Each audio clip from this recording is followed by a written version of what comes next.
جی بسم اللہ الرحمن الرحیم۔ آج سے ہم نے ایک نئے سبجیکٹ کا آغاز کرنا ہے۔ کمپیریٹیو فقہ تو ہماری چل ہی رہی ہے، تو اس کے ساتھ اصول فقہ،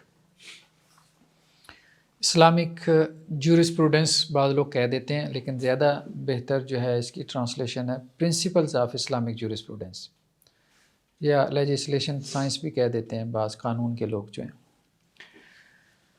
اصول فقہ بیسیکلی کیا چیز ہے؟ سب سے پہلے تو ہم اس کو سمجھیں کہ یہ ہے کیا اصول فقہ۔ ٹھیک ہے، دو چیزیں ہیں اس میں، ایک تو اصول ہے، اصول اصل کی جمع ہے، ٹھیک ہے، اصل کہتے ہیں پرنسپل کو، اور فقہ کہتے ہیں سوجھ بوجھ کو، انڈرسٹینڈنگ کو۔ نہیں، صرف انڈرسٹینڈنگ کو نہیں کہتے، فقہ بیسیکلی کہتے ہیں ڈیپ انڈرسٹینڈنگ، گہری سوجھ بوجھ۔ ویسے تو فہم کا لفظ بھی بولا جاتا ہے سوجھ بوجھ کے لیے، تو یعنی سوجھ بوجھ کے یا ڈیپ انڈرسٹینڈنگ کے پرنسپلز، یعنی اس کے لٹرل میننگ اگر آپ کرنا چاہیں تو ٹھیک ہے۔ قرآن میں آتا ہے نا، قالوا یا شعیب ما نفقہ کثیرا مما تقول، ما نفقہ، قوم کے لوگوں نے کیا کہا؟ ما نفقہ۔ اب کیا ان کو سمجھ نہیں آ رہی تھی؟ ظاہری بات ہے ان کی زبان میں گفتگو کر رہے تھے، ٹھیک ہے، ڈیپ انڈرسٹینڈنگ، گہری سوجھ بوجھ۔ ما نفقہ کثیرا مما تقول، اکثر باتیں آپ کی ہمیں اوپر سے گزر جاتی ہیں، ٹھیک ہے، یہ مراد تھی۔ تو اصول فقہ سوجھ بوجھ کے اصول، کس کی سوجھ بوجھ؟ ٹھیک ہے، ہاں، یہ اہم چیز ہے۔ ہمارے ہاں بعض اہل حدیث حضرات کو یہ غلط فہمی ہوئی، اور اسی غلط فہمی کی بنیاد پہ انہوں نے اصول فقہ کا رد شروع کر دیا۔ انہوں نے کہا جی یہ فقہ کے اصول ہے۔ لفظ فقہ نہیں ہے، فقہ ایسے بول دیا جاتا ہے، فقہ لفظ ہے بیسیکلی، تو انہوں نے کہا جی یہ بیسیکلی فقہ کے اصول ہے۔ تو فقہ کو جو ہے وہ کنسیڈر کیا گیا کہ ادر دین کتاب و سنت یہ کوئی تیسری چیز ہے، یعنی ایک اللہ کی کتاب ہے، کتاب اللہ، اور ایک سنت رسول ہے صلی اللہ علیہ وسلم، اور تیسری چیز انہوں نے کہا جی فقہ ہے، ٹھیک ہے۔ تو انہوں نے کہا جی بیسیکلی تو یہ فقہ کے اصول ہے، حالانکہ یہ بات غلط تھی، یہ ٹھیک نہیں ہے۔ اصول الفقہ اصل میں یہ ہے، لفظ کیا ہے؟ اصول الفقہ۔ یہ کون سی ترکیب ہے؟ ترکیب اضافی ہے، مرکب اضافی بن گیا نا، فقہ کے اصول۔ لیکن اس فقہ سے بھی مراد میری فقہ، آپ کی فقہ، مطلب کس کی فقہ؟ ظاہری بات ہے یہ تو مراد ہوتی نہیں ہے۔ تو اصول فقہ الکتاب والسنہ، اصل میں یہ فریز تھا،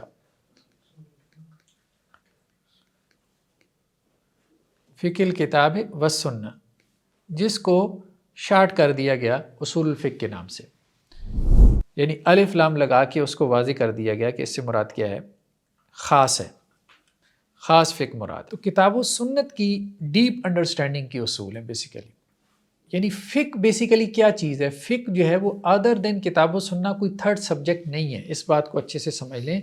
فقہ بیسیکلی کتاب و سنت کی انڈرسٹینڈنگ ہے۔ دیکھیں، کتاب و سنت کی ایک انڈرسٹینڈنگ امام ابو حنیفہ کی ڈیولپ ہوئی، تو ہم نے کہا یہ امام ابو حنیفہ کی فقہ ہے، ان کی انڈرسٹینڈنگ مختلف ہو سکتی ہے نا آپ کی کتاب و سنت کی۔ ایک امام مالک کی ڈیولپ ہوئی تو ہم نے کہا یہ امام مالک کی فقہ ہے۔ تو وہ کتاب و سنت سے علیحدہ کوئی چیز نہیں تھی، لیکن کیا وہ کتاب و سنت ہے؟ کتاب و سنت بھی نہیں ہے۔ یہ بہت اہم نقطہ ہے۔ ہمارے یہاں دو قسم کے لوگ پیدا ہوئے، کچھ نے کیا کیا کہ شریعت کو فقہ کے برابر قرار دے دیا، ٹھیک ہے، اور کچھ نے فقہ کو جو ہے وہ کیا کیا، شریعت سے علیحدہ قرار دے دیا۔ تو شریعت جو ہے وہ اور فقہ برابر نہیں ہے۔ شریعت کیا ہے؟ شریعت دیکھیں، شریعت بیسیکلی نص ہے، ٹیکسٹ جسے آپ کہہ رہے ہیں، قرآن مجید ہے اور کیا ہے؟ سنت رسول ہے. ان دو چیزوں کا جو ٹیکسٹ ہے، ٹیکسٹ متن، ٹھیک ہے، سیکرڈ اسکرپٹ جو متن ہے، اس کو ہم کیا کہہ رہے ہیں؟ شریعت ہے، جو نازل ہوئی ہے. شریعت کیا ہے؟ یہ نازل ہوئی ہے، یہ منزل من اللہ ہے. ٹھیک ہے. شریعت کیا ہے؟ یہ وحی ہے، وحی الہی ہے، منزل من اللہ ہے، وحی الہی ہے. ٹھیک ہے. اور یہ کس کے اوپر نازل ہوئی ہے؟ یہ وحی نبی کریم صلی اللہ علیہ وسلم. فقہ منزل من اللہ نہیں ہے. آپ کہہ سکتے ہیں فقہ منزل من اللہ نہیں ہے.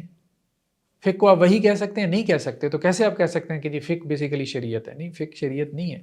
شریعت صرف ٹیکسٹ ہے، ٹیکسٹ، اونلی ٹیکسٹ. اس ٹیکسٹ کی جو سوجھ بوجھ ہے وہ بیسیکلی فقہ ہے. اب وہ اسی ٹیکسٹ کی چونکہ سوجھ بوجھ ہے نا، تو اس لیے اس سے علیحدہ بھی نہیں ہے، تھرڈ سبجیکٹ بھی نہیں ہے. جیسے اب آپ کہیں کہ جی قرآن ہے، قرآن جو ہے، قرآن مجید یعنی قرآن کا عربی متن، عربی متن قرآن کا، ٹھیک ہے، یہ کیا ہے؟ یہ تو شریعت ہے. لیکن اس کا ترجمہ بھی کیا نازل ہوا ہے؟ ترجمے تو غلطیاں ہیں، آپ خود مانتے ہیں ترجمے غلطیاں ہیں. ایک مترجم دوسرے مترجم کی کیا کرتا ہے؟ غلطی نکالتا ہے.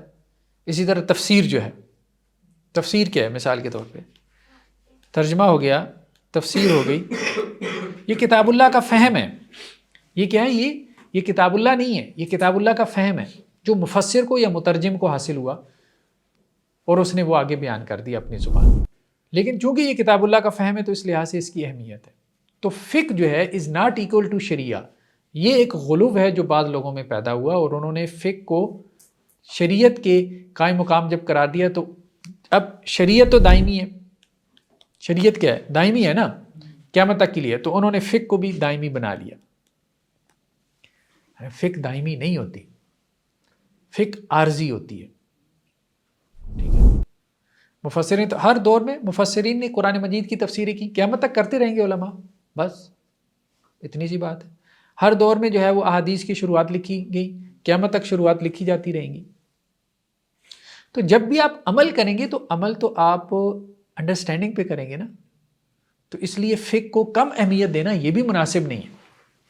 مطلب یہ بندہ کہتا ہے او جی نہیں میں تو فقہ مانتا ہی نہیں ہوں. جب تم نہیں مانتے تو تم جو عمل کر رہے ہو کتاب و سنت پہ تو وہ تمہاری انڈرسٹینڈنگ ہے، وہ تمہاری فقہ ہی ہے. اگر تم غور کرو تو پہلے انڈرسٹینڈ کرو گے، چاہے صحیح انڈرسٹینڈ کرو چاہے غلط انڈرسٹینڈ کرو، اس کے بعد ہی تو عمل کرو گے. صرف عبارت کے اوپر جو کہ دوسری زبان میں آپ کیسے عمل کر سکتے ہو؟ نہیں کر سکتے. تو یہ جو کہنا ہے کہ جی فقہ کو چھوڑ کے براہ راست کتاب و سنت پہ عمل کریں، یہ ایک دوسری انتہا ہے. فقہ چھوڑ دو، کتاب و سنت پہ عمل کرو. او بھائی کتاب و سنت کس کی کتاب و سنت کی آپ بات کر رہے ہو؟ کتاب و سنت سے مراد اگر آپ کا عربی متن ہے تو عربی متن پہ کیسے عمل ہو سکتا ہے جب تک آپ پہلے اس کو سمجھو گے نہیں. جب سمجھو گے تو وہ کسی عالم کی سمجھ ہوگی یا آپ کی اپنی ہوگی، کسی مترجم کا ترجمہ ہوگا، کسی مفسر کی تفسیر ہوگی، کسی شارح حدیث کی شرح ہوگی. تو درمیان میں فقہ تو انوالو ہوگی. تو عربی بندہ ہو تو عربی جاننے والا بھی ہے تو وہ بھی اس کو انڈرسٹینڈ کرنے میں اختلاف کرے گا. ٹھیک ہے. تو اس کی انڈرسٹینڈنگ ہو جائے گی. جیسے عربی میں تفسیریں لکھی گئی ہیں نا، تو عربی میں جو تفسیریں لکھی گئی ان میں اختلاف نہیں ہے کیا؟ بہت ہے، بہت زیادہ اختلاف ہے. عربی میں حدیث کی شروعات لکھی گئی، کیا ان میں اختلاف نہیں ہے؟ ساری عربوں نے لکھی ہیں، ہم لوگوں نے تو کم کام کیا ہے، زیادہ کام تو عربی میں ہوا، تو ان کو بھی اختلاف ہوا.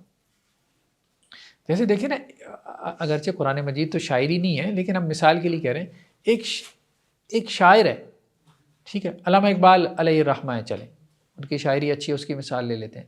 انہوں نے کچھ اشعار کہے ہیں. اب ان کے جو شارحین ہوتے ہیں وہ کیا کرتے ہیں؟ وہ اختلاف کرتے ہیں. ٹھیک ہے، کہ علامہ کی یہ مراد تھی یا علامہ کی وہ مراد تھی. تو اسی طرح سے قرآن مجید میں بھی اس کے انٹرپریٹیشن میں اختلاف ہو جاتا ہے. تو یہ بات ذہن میں رکھنی ہے کہ شریعت جو ہے نا وہ صرف اسکرپٹ ہے، سیکرڈ اسکرپٹ ہے، متن ہے، ٹیکسٹ ہے قرآن کا اور سنت رسول صلی اللہ علیہ وسلم. اس کے علاوہ کسی چیز کو آپ شریعت نہیں کہہ سکتے. اور جو اس کی فقہ ہے، فقہ شریعت کے برابر نہیں ہے. لیکن وہ شریعت سے جدا بھی نہیں، اس کو شریعت کے برابر قرار دینا یہ بھی غلو ہے، اور اسی وجہ سے لوگوں نے اس کو دائمی بنا لیا کہ جی اب ایک امام کی فقہ ہے قیامت تک اس کے اوپر عمل ہوگا. نہیں، ایسا نہیں ہے. اللہ تعالیٰ نے کہا فَاسْأَلُوا اہل ذکر، اہل ذکر سے پوچھو، علماء سے پوچھو. آپ کے اپنے دور کے علماء ہیں، ہر دور کے علماء قرآن و سنت کو اپنے زمانے میں سمجھیں گے، اور ایک عامی کیا کرے گا؟ ان کو فالو کرے گا. بس کسی عالم یا کسی فقیہ کی فقہ کو آپ قیامت تک کے لیے لاگو نہیں کر سکتے، نافذ نہیں کر سکتے. کیوں؟ کیونکہ پھر آپ نے اس کو شریعت کی طرح دوام بخش دیا، اور یہ صرف شریعت کا خاصہ ہے کہ اس کو دوام حاصل. جیسے دیکھیں آپ کے یہاں کانسٹیٹیوشن ہے، آئین ہے، لا ہے نا، اس کی انٹرپریٹیشن میں وکلاء کا اختلاف ہو جاتا ہے، ہوتا ہے، ججوں کا اختلاف ہو جاتا ہے. اب وہ لا اس کی اہمیت اپنی جگہ، کانسٹیٹیوشن کی اہمیت اپنی جگہ. وکیل آئیں گے اپنے اپنے دور میں اپنے کیسز کریں گے تشریح، وکیل اور جج ہی، عام آدمی تو نہیں کرے گا. عام آدمی کو آپ کہیں گے کہ جی وہ جا کے فیصلے کرنا شروع کر دے کانسٹیٹیوشن کے مطابق، عدالتیں لگا لے چوراہے پہ، ظاہری بات ہے فتنہ فساد برپا کرے گا نا. کہ محلے میں ایک بندہ جو ہے وہ اپنے گھر کے سامنے چوراہے پہ ٹیبل سامنے رکھ لے اور کرسی رکھ لے اور کہے کہ جی یہ پاکستان کا آئین پڑا ہوا ہے، جھگڑے لے کے آؤ. دو چار لونڈے لپاڑے ساتھ لگا لے اور وہ کیا کریں، وہاں آ کے دلائل دینا شروع کر دیں اور محلے کے فیصلے کرنا شروع کر دیں. کیا کرے گا؟ فساد برپا کرے گا. یہی ہمارے ہاں فساد برپا کرتے ہیں وہ لوگ جو اس طرح سے کتاب و سنت سے براہ راست استدلال شروع کر دیتے ہیں اور اس کے ایکسپرٹس نہیں ہوتے. لیکن یہ کہنا کہ جی اب ایک جو ہے وہ وکیل نے یہ دلائل دیے تھے اور ایک جج نے یہ دلائل دیے تھے اور اب آپ اس کو قانون کی طرح سمجھیں، نہیں. تو اسی طرح سے علماء ہر دور میں کتاب و سنت کے ٹیکسٹ کی انٹرپریٹیشن کریں گے، لوگ علماء کو فالو کریں گے، لیکن اپنے دور کے علماء کو فالو کریں گے. ایک عالم اور ایک فقیہ کی جو فقہ ہے آپ اس کو مد نظر رکھتے ہیں. سائنس میں بھی دیکھیں بات یہی ہے کہ آپ یہ نہیں کہتے کہ جی آئنسٹائن جو ہے مطلب اب ہمیں اس کی ضرورت نہیں رہے گی یا نیوٹن کی ضرورت نہیں رہے گی. سائنس کے سبجیکٹ میں آپ ہیں، آپ آئنسٹائن سے لے کے آپ نیوٹن سے لے کے آئنسٹائن تک سب کا احترام کرتے ہیں، ان کی کنٹریبیوشن ہے. تو اسی طرح سے فقہاء کی کنٹریبیوشن ہے، اس کا انکار نہیں ہے. لیکن اس کی کنٹریبیوشن کو کہنا کہ جی یہ الٹیمیٹ ٹروتھ ہے، یہ آخری ریالٹی ہے، یہ آخری سچ ہے، اب اس کے بعد کوئی تحقیق ریسرچ کی ضرورت نہیں، بس قیامت تک اسی کو چلاؤ، نہیں، یہ غلط ہے. اس سے جو ہے وہ مطلب آپ ایک جمود کا شکار ہو جائیں گے. اور یہ ہمارے یہاں بدقسمتی سے ہوا، یعنی یہ دو قسم کا غلو پیدا ہوا. کچھ لوگ تو ایسے تھے جنہوں نے فقہاء سے بالکل لا تعلقی کا اظہار کر دیا کہ اس کی ضرورت ہی نہیں ہے نئے سرے سے. یہ ایسی ہے کہ جیسے سائنس میں اب آپ کہیں بھائی نیوٹن کو سائڈ پہ کرو، آئنسٹائن کو سائڈ پہ کرو. آج بیٹھ کے نہ سمجھتے ہیں نئے سرے سے کہ جی سائنس کیا کہتی ہے. ایک تاریخ ہے، ہر سبجیکٹ کی ایک تاریخ ہے، آپ اس کو اس تاریخ سے جدا نہیں کر سکتے. چلیں بہرحال، تو ہم یہ کہہ رہے تھے کہ بیسیکلی یہ کیا ہے، اصول و فقہ الکتاب والسنہ، کتاب و سنت کے فہم کے یہ اصول ہیں.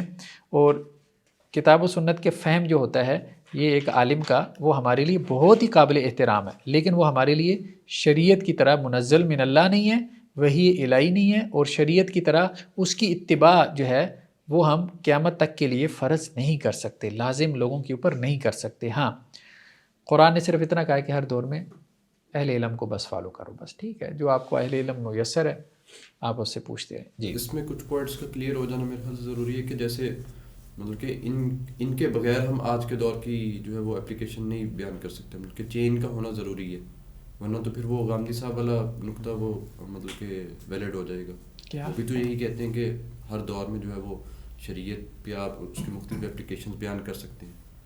تو ان کا بھی ہونا لازمی ہے اور عمل کے آج کے دور کی بھی اپلیکیشنز ہوں.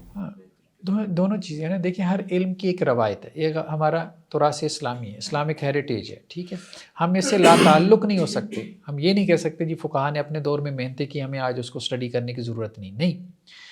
ٹھیک ہے، آج بھی آپ جب اسٹڈی کرتے ہیں سائنس کو، وہی تو ہم کہہ رہے ہیں کہ آپ نیوٹن سے شروع ہوتے ہیں، نیوٹن کے 3rd لاز کیا تھے، کس طرح سے کنٹریبیوشن ہوئی، پھر اس طرح سے آپ بتاتے ہیں کیسے ایڈوانسمنٹ ہوئی، کہاں آپ پہنچے. ٹھیک ہے، تو ایسا تو نہیں ہوتا کہ آج آپ کھڑے ہو گئے اور آپ نے سب کچھ ایجاد کر دیا، ایسا تو کہ اسی بنیاد پہ عمارت ہم کھڑی کر رہے ہیں، اسی کے اوپر جو ہے وہ آپ ایڈوانسمنٹ کرتے ہیں. ٹھیک ہے، تو ایک روایت ہے، ایک علمی روایت ہے، تو اس علمی روایت سے ہم لا تعلق ہی نہیں اختیار کر سکتے. اور نہ ہی ہم یہ کہہ سکتے ہیں کہ جی اب بس ہو گیا، قیامت تک اسی انڈرسٹینڈنگ کو چلاؤ. یہ نہیں، یہ بھی غلط ہے، اس سے آپ جمود کا شکار ہو جائیں گے. جمود کسے کہتے ہیں؟ اسٹیٹک اسٹیبل، جامد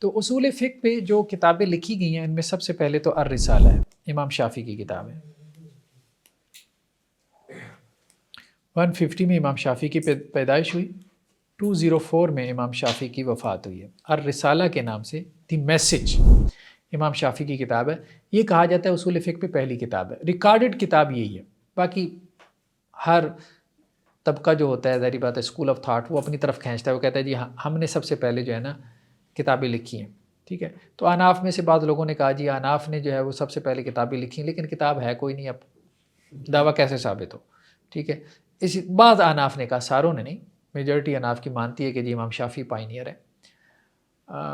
باقی یہ ہے کہ دوسرے ائمہ بھی اصول تو استعمال کر رہے ہوں گے، یہ تو ہم نہیں کہہ سکتے کہ بے اصولے تھے، ہم تو بات یہ کہہ رہے ہیں کہ وہ کمپائل کس نے کیا، وہ علم مدون کس نے کیا، استعمال کی بات نہیں ہو رہی۔ سب سے پہلے اس نے اس پہ لکھا کس نے، قلم کس نے اٹھایا۔ بعض جو ہے وہ اہل تشیع نے یہ مطلب کلیم کیا ہے کہ جی ہمارے ائمہ نے، امام باقر نے، امام جعفر صادق رحمہ اللہ نے اس پہ سب سے پہلے جو ہے وہ مطلب لکھا یا ان کی کنٹریبیوشن، لیکن ہمارے پاس ہے نہیں، سیدھی سی بات ہے۔ جو ریکارڈ میں ہے وہ امام شافعی کی کتاب ہے جو پبلش بھی ہوتی ہے آج، ایک والیوم میں پبلش ہوتی ہے۔ تو امام شافعی کے زمانے میں انکار حدیث کا فتنہ کھڑا ہو چکا تھا، بہت سے لوگ جو ہے وہ حدیثوں کا انکار کر رہے تھے، تو خاص طور پہ خبر واحد کی جو حجیت ہے یہ بحث امام شافعی لے کے آئے کہ خبر واحد آپ کے لیے دین میں کیا حجت ہے۔ دیکھیں دین جو ہے نا، دین بیسیکلی دو چیزوں کا نام ہے، روایت اور فہم، ٹھیک ہے۔ دین دو چیزوں کا نام ہے، روایت اور فہم۔ روایت سمجھ رہے ہیں، روایت کا لفظ نا اس کو بس اپنے ذہن کے ساتھ چپکا لیں۔ دین روایت ہوا ہے، یعنی میرے اور اللہ کے رسول صلی اللہ علیہ وسلم کے درمیان کتنا ہے، کوئی 1450 سال کا وقفہ تو ہے اب، ہے کہ آپ صلی اللہ علیہ وسلم جو ہے یہاں اوپر ٹاپ پر ہیں، اللہ کے رسول صلی اللہ علیہ وسلم، ٹھیک ہے۔ میں آج یہاں پر موجود ہوں، ٹھیک ہے۔ یہ ہمارا آج ہے، ٹھیک ہے۔ یہاں آپ یوں کہہ لیں کہ جی کوئی 14.5 صدیاں موجود ہیں، سینچریز موجود ہیں، ٹھیک ہے۔ تو اللہ کے رسول صلی اللہ علیہ وسلم سے لے کے آج تک 1450 سال میں یہ دین مجھ تک پیور فارم میں پہنچا ہے۔ اچھا ایک اور بھی مسئلہ ہے، اللہ کے رسول صلی اللہ علیہ وسلم سے پیچھے کریٹر جسے ہم خالق کہتے ہیں، خالق سے یہ دین پروفٹ تک پہنچا، یہ عقیدے کا موضوع ہے، اس کو ہم عقیدے میں پڑھیں گے، ٹھیک ہے۔ یہ ساری گتھیاں ہم وہاں سلجھائیں گے کہ خالق ہے کہ نہیں، اور خالق سے پروفٹ تک پہنچ گیا۔ ابھی ہمارا چونکہ یہ دین کا ایک سبجیکٹ ہے نا، تو ہم سمجھ لیں کہ ابھی ہم نے یہ سپوز کر لیا کہ خالق سے پروفٹ تک پہنچ گیا، ٹھیک ہے۔ اب مسئلہ یہ ہے کہ پروفٹ سے مجھ تک جو پہنچ رہا ہے، درمیان میں 14.5 صدیاں آج انوالو ہو چکی ہیں۔ ہم تو آج کی بات کریں گے نا، پچھلی بات چھوڑیں، میرا مسئلہ تو میرا ہے یا آپ کا ہے، ٹھیک ہے۔ اب یہ درمیان میں اس میں کرپشن نہیں ہوئی، یہ پیور فارم میں مجھ تک پہنچا ہے۔ یہ بیسیکلی روایت کا موضوع ہے، روایت میں ہم یہ پڑھتے ہیں، یہ اسٹڈی کرتے ہیں، اس چیز کو ویلیڈیٹ کرتے ہیں کہ دین سے مراد ہماری شریعت، یعنی وہ جو ٹیکسٹ ہے کتاب و سنت کا، وہ ایز اٹ از مجھ تک پہنچ گیا جیسا کہ رسول اللہ صلی اللہ علیہ وسلم پہ نازل ہوا تھا، ٹھیک ہے۔ تو روایت میں ہم اس ٹیکسٹ کی تحقیق کرتے ہیں۔ یہ تحقیق دو طرح سے ہوتی ہے، ایک تو قرآن کے بارے میں ہوتی ہے، اس کو ہم اصول قراءت میں پڑھتے ہیں، اصول قراءت، ٹھیک ہے۔ اور ایک حدیث کے بارے میں ہوتی ہے، سنت کے بارے میں، اس کو ہم اصول حدیث میں پڑھتے ہیں۔ یعنی قرآن جو آپ تک پہنچا ہے، یہ قرآن ہے کہ نہیں ہے، وہی ہے جو آپ صلی اللہ علیہ وسلم نے دیا ہے، یا کوئی درمیان میں ملاوٹ تو نہیں ہوئی۔ تو یہ اصول قراءت یعنی باقاعدہ پرنسپلز ہیں۔ وہ غامدی صاحب جو کہتے ہیں نا بس ٹھیک ہے جی، ایک نسل نے دوسری نسل کو پہنچا دیا، ٹھیک ہے، ایسے کوئی تھوڑی باتیں چلتی ہیں۔ بائبل بھی ایک نسل سے دوسری نسل کو منتقل ہوئی ہے، ہاں بائبل بھی اسی طرح سے منتقل ہوئی ہے نا، کرسچینز میں ایک نسل سے دوسری نسل کو منتقل ہو رہی ہے۔ ایسا تو نہیں ہے کہ درمیان میں سے جو ہے وہ بائبل آسمانوں پہ چلی گئی تھی لیکن آج محفوظ ہے، نہیں ہے۔ تو جم غفیر تو وہاں پہ بھی تھا۔ اس طرح سے کتابیں، کوئی مذہبی کتاب بھی محفوظ نہیں ہے آپ کی، بڑے سے بڑا آپ ریلیجن لے لیں، نہ تورات محفوظ ہے، نہ انجیل محفوظ ہے، ٹھیک ہے۔ ویدوں کی تو کیا بات ہے، ٹھیک ہے، کوئی بھی کتاب آپ کی محفوظ نہیں ہے۔ بدھ مت کی آپ کتابیں، ان کے سیکریٹ اسکرپچر اٹھا کے دیکھ لیں، تو کئی ورژنز آپ کو ملتے ہیں. تو وہاں جو ملینز آف فالوورز ہیں وہ ایک نسل دوسری نسل کو کتاب نہیں دے رہی، اپنا سیکرڈ اسکرپچر نہیں دے رہی. اس طرح سے نہیں کتابیں محفوظ ہوتی ہیں، وہ پورے علوم مدون ہوئی ہیں، ویلیڈیشن ہوتی ہے. ٹھیک ہے. تو اصول قرات، پھر سنت جو ہے وہ کس طرح سے محفوظ ہوئی ہے، اس کے لیے اصول حدیث ہے کہ آپ نے چھانٹی کی ہے. تو روایت کی آپ تحقیق کرتے ہیں. سب سے پہلے تو آپ روایت کی تحقیق کرتے ہیں، یعنی ٹیکسٹ. پہلی بات تو آ گئی نا، ٹیکسٹ. بھائی یہ جو مجھ تک پہنچا ہے یہ پیور بھی ہے کہ نہیں ہے. بعد میں انڈرسٹینڈنگ کا مسئلہ آئے گا نا کہ میں نے اس کو سمجھنا ہے. پہلے تو یہ بتاؤ کہ یہ وہی ہے جو اللہ کے رسول صلی اللہ علیہ وسلم نے دی ہے. یہ پہلا کوسچن ہے. تو اس کی ویلیڈیشن کے لیے اصول قرات اور اصول حدیث مدون ہوئی ہے. پھر جب بات آئی اس کے فہم کی کہ اب ہم نے اس کو سمجھنا ہے، تو سمجھنے میں بھی لوگوں نے اختلاف کیا. تو اس میں پھر دو بڑے علوم مدون ہوئے، ایک اصول تفسیر قرآن کو سمجھنے کے حوالے سے، اور ایک اصول فقہ جو قرآن اور حدیث دونوں کو سمجھنے کے حوالے سے تھے.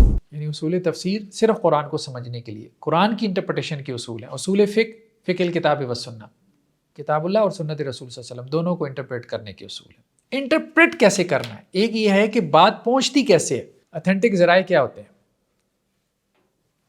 جن ذرائع سے جن میڈیم سے اگر بات پہنچ جائے تو آپ کے اوپر حجت قائم ہو جاتی ہے. پھر اب اس کو انٹرپریٹ کیسے کرنا ہے، ڈی کوڈ کیسے کرنا ہے آپ نے اس میسج کو، اس کی بھی پرنسپلز ہیں. وہ پھر آگے اصول تفسیر اصول فقہ کا موضوع ہے. یعنی اصول فقہ کا موضوع فہم ہے، فہم کتاب و سنت ہے. فہم کی بھی یہ نہیں کہ کوئی بندہ اٹھ کے کہے کوئی بھی بات. ہمارے یہاں ہیں بہت زیادہ اب یہ کھمبیوں کی طرح اگ رہے ہیں سوشل میڈیا پہ، خاص طور پہ ایسے لوگ کتاب اللہ کو جو ہے وہ بس اپنے فہم سے جو بات دماغ میں آئی بس وہ بیان کر دیا. فضول ہے نا بات، بہت فضول بات ہے.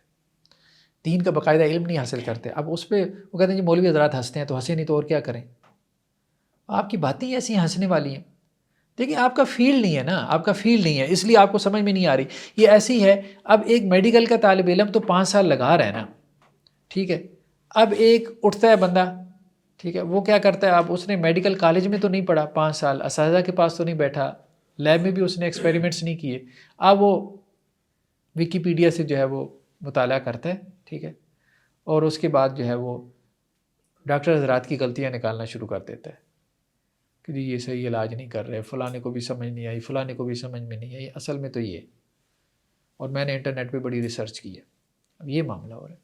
تو وہ ڈاکٹر کیا کریں گے، یار پاگل آدمی ہے، چھوڑو بارے، ہمارے پاس اتنا ٹائم ہی نہیں ہے ہم اس پہ ٹائم ضائع کریں. اس کی وجہ ہے کہ لوگوں نے تو رجوع انہیں کی طرف کرنا ہے، ریسرچ تو انہیں کی مانی جانی ہے. تو یہ وقتی طور پہ ہوتا ہے کھمبیوں کی طرح نا. ابھی ہمارے ہاں یہ چیز زیادہ اسٹیبلش نہیں ہوئی تو دین پہ سب لوگوں نے اپنا حق سمجھ لیا کہ جو بھی چاہے اس کو انٹرپریٹ کرے. عمل کا حق تو سب کا ہے لیکن انٹرپریٹیشن کا حق سب کا نہیں ہے. انڈرسٹینڈنگ کا حق سب کا ہے، انٹرپریٹیشن جو ہے وہ انڈرسٹینڈنگ سے ڈفرینٹ چیز ہے. ٹھیک ہے، تو آپ دین کو سمجھیں، آپ سمجھیں، آپ کے لیے ترجمے کیے گئے ہیں، آپ پڑھیں سمجھیں اور اس کے اوپر عمل کریں. لیکن آپ کہیں کہ جی میں دکان کھول کے جو ہے وہ اب اپنا جو ہے وہ ساری دکانیں بند کر دوں. وہی جو دکانیں بند کرنے والے ہیں انہوں نے اصل میں ایک نئی دکان کھولی ہوئی ہے نا. میں نے وہ بریلیوں کی دکان بند کر دی، دیوبندی کی دکان بند کر دی، اہل حدیثوں کی دکانیں بند کر دیں. تو اب ساروں کی بند کر کے اپنی ایک نئی دکان کھول لی. تو کہنے کا مقصد یہ کہ یہ معاملہ ٹھیک نہیں ہے، یہ غلط ہے. سر جب ہم کتابیں پڑھ رہے ہیں دین کی، علماء کی انٹرپریٹیشن پڑھ رہے ہیں، وہ ہم تو انٹرپریٹیشن نہیں کر رہے نا. ہاں آپ لوگ انٹرپریٹ، ہاں آپ تو پڑھیں باقاعدہ پراپر علم حاصل کرنے کے بعد نا کم از کم اس میں یہ احساس ہوگا، ایک احساس ذمہ داری. یہ نہیں ہم کہہ رہے کہ وہ غلطی سے پاک ہو جائے گا، معصوم ہو جائے گا، ایسا نہیں ہوتا. جب آپ پراپر علم پڑھ لیتے ہیں تو آپ کے اندر ایک احساس ذمہ داری پیدا ہو جاتا ہے کہ یار معاملات اتنے سیدھے نہیں ہیں کہ میں اٹھ کے کچھ بھی بک دوں. وہ ایک ڈر اور خوف پیدا ہوگا. تو یہ اس سارے نظام سے گزارنے کا مقصد کوئی معصوم بنانا نہیں ہوتا، وہ احساس پیدا کرنا ہوتا ہے اور وہ واقعتاً پیدا ہو جاتا ہے. اب جو اس پورے نظام سے گزرا ہی نہیں ہے، اسے پتہ ہی نہیں ہے کہ علم کیا ہے، علم کی گہرائی کیا ہے، تو وہ تو پھر جو مرضی کرے گا. پھر ایسے ہی ہمارے یہاں جیسے لوگ کہتے ہیں. سر ہمارے قرآن کے درس ہوتے ہیں تو اس میں ہم یہ کہ تفسیر ابن کثیر، اور اس میں بھی صرف وہ جو صحیح شیخ زبیر علی جن کو صحیح کہا ہے وہ روایت لے کے آتے ہیں. وہ تو بیان کیا جا سکتا ہے، بیان کرتے ہیں، ہم خود تو انٹرپریٹ، وہ ہم تو نہیں تفسیر کر رہے ہیں، بیان کر رہے ہیں. اہل علم نے جو آراء بیان کیے ان میں سے آپ کسی رائے کو آگے بیان کر دیں، کوئی حرج نہیں ہے. اردو تفاسیر کا مطالعہ کر کے آپ درس قرآن دے دیں، کوئی حرج نہیں ہے، ٹھیک ہے، اس میں کوئی حرج والی بات نہیں ہے۔ اصل میں یہ ہے کہ آپ تفسیر کرنا شروع کر دیں نا۔ ہاں، اب آپ یہ بات کہیں کہ جی اچھا علماء کو تو یہ سمجھ میں آئی ہے، اصل میں تو ان کو سمجھ ہی نہیں آئی، ان کو تو سائنس کا پتہ ہی نہیں تھا۔ ہاں، تو مجھے اصل میں سمجھ میں آئی ہے کہ حضرات ذوالقرنین جو ہے، تو اس قسم کے ہمارے یہاں بہت سے لوگ، مطلب میں تو سخت لفظ استعمال کرتا ہوں، وہ بنتا بھی ہے، اسٹوپڈ ہے، بیوقوف قسم کے لوگ ہیں، یقین مانیں وہ ایک منٹ بھی نہیں بیٹھ سکتے، مطلب کسی عالم کے سامنے بیٹھے تو وہ فٹ بال بنا کے ان کو کھیلے، اس کی وجہ یہ کہ کوئی بنیاد ہی نہیں ہے۔ ہاں، اب وہ چونکہ اپنے ایک بند کمرے میں ہیں اور جن لوگوں کو وہ پڑھا رہے ہیں، سمجھا رہے ہیں، ٹھیک ہے، ایک عالم تو ایک بس سوال کرے گا تو ان کو چپ لگ جائے گی، وہ چپ ایسی لگے گی کہ شاید ساری زندگی کے لیے کلام نہ کر سکیں اگر ان کے اندر کوئی شرم حیا ہو تو۔ لیکن سر وہ چپ نہیں کرتے، سوشل میڈیا پہ دیکھتے ہیں، وہ سوشل میڈیا پہ تو دیکھیں سارے آپ کے آگے جو بیٹھے ہیں ان کو وہ گدھے سمجھ رہے ہوتے ہیں، گھاس ڈالی جاؤ تو وہ چری جائیں گے، تو یہ صورتحال بنی ہے نا۔ تو اصل چیز ہے یہ نہیں ہے کہ نہیں ہمارے اوپر پابندیاں لگاتے ہیں، بھائی ہم پابندیاں نہیں لگا رہے، ہم یہ تھوڑی کہہ رہے ہیں کہ جی یہ کوئی سید خاندان ہے اسی خاندان سے تعلق رکھتا ہو تو عالم بن سکتا ہے، ہم یہ صرف کہہ رہے ہیں کہ آپ پراپر محنت کریں، اور یہ ہر فیلڈ کے لوگ کہتے ہیں، ہم صرف مذہب والے نہیں کہتے آپ کو، ہر فیلڈ کے لوگ آپ کو یہی کہتے ہیں، ڈاکٹری والے بھی آپ کو کہیں گے بھائی باقاعدہ یار خدا کا خوف کرو، لوگوں کی جانوں سے کیوں کھیل رہے ہو، باقاعدہ ڈاکٹری پڑھ لو، ڈاکٹر بننے کا شوق ہے تو منع کیا ہے، پڑھ کے کر لو۔ اب اس میں کیا مسئلہ ہے کہ پڑھ کے کر لو، اب وہ کہے گی نہیں میں نے انٹرنیٹ سے پڑھ کے کرنی ہے، تو لوگ اس کا پھر ہنسی مذاق ہی اڑائیں گے۔ آپ نے انجینئر بننا ہے، ٹھیک ہے، تو آپ باقاعدہ انجینئرنگ کر لو۔ تو اسی طرح سے آپ نے عالم بننا ہے، کس نے آپ کو روکا ہے؟ آپ باقاعدہ علوم پڑھو، علوم پڑھنے کے بعد ہی آپ کو اندازہ ہوگا کہ مسائل اتنے سادہ نہیں ہیں جتنے آپ نے سمجھ رکھے ہیں۔ پھر اس کے بعد بے شک آپ جو مرضی رائے بیان کرو، پھر جرت کرو نا۔ اب ایک عالم کیوں نہیں جرت کرتا؟ ڈر اور خوف پیدا ہو جاتا ہے۔ اچھا، یہ جو آپ نے ٹرمسٹ واقعی خوبیاں نکل آئی ہیں، یہ سوشل میڈیا کی وجہ سے نکلی ہیں یا ہمارے رویوں کی وجہ سے نکلی ہیں؟ نہیں، کچھ رویے بھی ہیں، آپ یوں بھی کہہ سکتے ہیں، کچھ جمود بھی زیادہ تھا۔ دیکھیں علماء کی سائڈ پہ بھی مسائل ہیں، جمود زیادہ ہے۔ اس جمود نے ہی کیا کیا جی، قرآن وہ بیان نہیں کر رہے، ٹھیک ہے، وہ غلط کام کر رہے تھے کہ وہ قرآن درس قرآن نہیں دے رہے، فقہ کے مسائل ہی بیان کیے جا رہے ہیں، تو اب انہوں نے کہا جی اب پھر ہم شروع کر دیں یہ ایسی ہے کہ جی علاج ڈاکٹر ٹھیک نہیں کر رہے تو اب میں علاج کرنا شروع کر دوں۔ وہ بھائی یہ ٹھیک نہیں ہے کہ ڈاکٹر جو ہے وہ اپنی ذمہ داری پوری نہیں کر رہا تو اب میں اس کی ذمہ داری، صحیح طریقہ یہ ہے کہ میں پہلے ڈاکٹر بن کے پھر وہ ذمہ داری ادا کروں، یہ ہے۔ یا پہلے ڈاکٹروں کو ذمہ داری کا احساس دلاؤں، ہاں، یا ان کو ذمہ داری کا احساس دلاؤں کہ ڈاکٹر اپنی ذمہ داری ادا کریں، یا ساتھ میں ٹھیک ہے میں خود ڈاکٹر بنوں اور اس ذمہ داری کو پھر اچھے سے نبھاؤں جس کی میں شکایت دوسروں سے کروں۔ یہ جو میں نے کہا تھا نا کہ یہ سوشل میڈیا کا یا ہمارا رویہ، دیکھیں کہ اس قرآن کے حوالے سے ڈاکٹر اسرار صاحب کا جتنا کام ہے اس کے باوجود لوگوں نے میں وہ اویئرنیس نہیں آئی۔ ڈاکٹر صاحب قصور تو لوگوں کا ہے نا، ایسے ہی سوشل میڈیا کا تو اتنا نہیں ہے۔ ایسے ہی ایسے ہی۔ اچھا سر، یہ علوم کے بارے میں ہم کہہ سکتے ہیں کہ یہ امت محمدیہ کا خاصہ ہے یہ علوم، یعنی کہ روایت اور فہم کے اصول قرآن۔ ہاں، یہ ہماری امت نے یہ اتنے بڑے علوم پیدا کیے ہیں، یہ بہت بڑی کنٹریبیوشن ہے۔ تو خیر بہرحال یہ الرسالہ جو ہے امام شافعی کی جو کتاب ہے، یہ پہلی کتاب ہے، اصول فقہ کی بھی، اصول حدیث کی بھی پہلی کتاب ہے، کیونکہ اس میں خبر واحد کی حجیت وغیرہ کی باتیں آ گئی، اصول تفسیر کی بھی پہلی کتاب شمار ہوتی ہے، ٹھیک۔ اس کے بعد ایک کنٹریبیوشن آئی آناف کی طرف سے، لیکن وہ کافی عرصے بعد آئی، امام کرخی، اصول کرخی کے نام سے ان کی معروف ہے اصول فقہ کی کتاب، بہت چھوٹی مختصر رسالہ سا ہے، 340 میں ان کی وفات ہوئی۔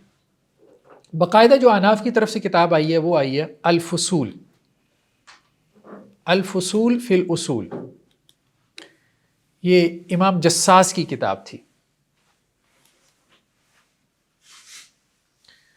امام جساس، کوئی 370 میں ان کی وفات ہوئی امام جساس کی،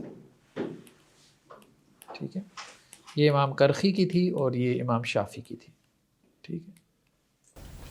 یہ تیسرا کیا لکھا تھا؟ جساس، نہیں، ہاں، جو اصول ہے کیا لکھا ہے؟ اصول کرخی، اصول کرخی، ہاں امام کرخی، تیسرا الفصول فی الاصول، الفصول فی الاصول، یہ کتاب تھی، فصول بھی چیپٹرز، فصل کی جمع فصول، الفصول فی الاصول، یہ امام جساس کی کتاب ہے۔ 370 میں ان کی وفات ہوئی. یہ آناف کی طرف سے کنٹریبیوشن تھی. پہلی آپ کہہ لیں کہ ایک جامع کمپریہنسو بک یہ کہلاتی ہے فقہ حنفی میں، لیکن امام شافعی بہت پہلے لکھ چکے تھے. اچھا، اس میں بھی اصول فقہ میں بھی دو بڑے اسکول آف تھاٹ ہیں. جیسے ہر جگہ اسکول آف تھاٹ ہوتے ہیں نا، سائنس میں آپ دیکھتے ہیں کہ جی یہ ریلیٹیوٹی والے ہیں اور یہ کوانٹم فزکس والے ہیں. آپ اسی طرح جو ہے وہ سائیکالوجی میں آپ دیکھتے ہیں یہ بیہیویئرزم والے ہیں اور یہ دوسرے سائیکو انالیسس والے ہیں. ٹھیک ہے، تو اسی طرح اصول فقہ میں بھی ایک ہے جن کو متکلمین کہتے ہیں، متکلمین، اور دوسرے جن کو فقہا کہتے ہیں، یعنی آناف کا طریقہ. فقہا یہ بھی ہیں، متکلمین میں بھی فقہا ہیں. ظاہر بات ہے امام شافعی ہیں، وہ اتنے بڑے فقیہ ہیں لیکن ان کا زیادہ جو ہے، چونکہ ان کا انداز علم الکلام والا تھا نا. متکلم کسے کہتے ہیں؟ بات سے بات نکل رہی ہے. متکلم کہتے ہیں جو علم کلام کا ماہر ہو. اور علم کلام کسے کہتے ہیں؟ علم کلام آپ یوں کہہ لیں کہ اسلامک فلاسفی ٹائپ چیز ہے. ٹھیک ہے، کہ جو اسلامک کریڈ ہے، جو اسلامک تھاٹ ہے، انٹلیکچوئل تھاٹ، اس کو آپ ریشنلائز کریں، عقلی بنیادوں پہ اس کا اثبات کریں. یعنی آپ اپنے عقیدوں کو عقلی بنیادوں پہ ثابت کریں. یہ علم کلام کا موضوع ہے. خدا کا وجود، خیر و شر، گڈ کیا ہے، ایول کیا ہے، ٹھیک ہے، اس طرح کی اور چیزیں. تو دو بڑے اسکول آف تھاٹ ہیں، ایک متکلمین کا اور ایک فقہا کا. متکلمین کے اسکول آف تھاٹ میں کیا ہے کہ پہلے اصول ہیں، پھر اس کے بعد فروع ہیں. اصول اور فروع سمجھتے ہیں نا، اصول کہتے ہیں پرنسپلز، اور اس کے بعد فروع پارٹیکولرز، فروعات. متکلمین یہ کہتے ہیں کہ پہلے آپ اصول وضع کریں، پہلے آپ بتائیں کہ آپ کے کیا اصول ہیں، جن اصولوں کے تحت آپ قرآن و سنت سے مسائل اخذ کر رہے ہیں. یعنی پہلے آپ پرنسپلز دیں، اصول و مبادی اپنے واضح کریں. آپ بات سمجھ رہے ہیں نا؟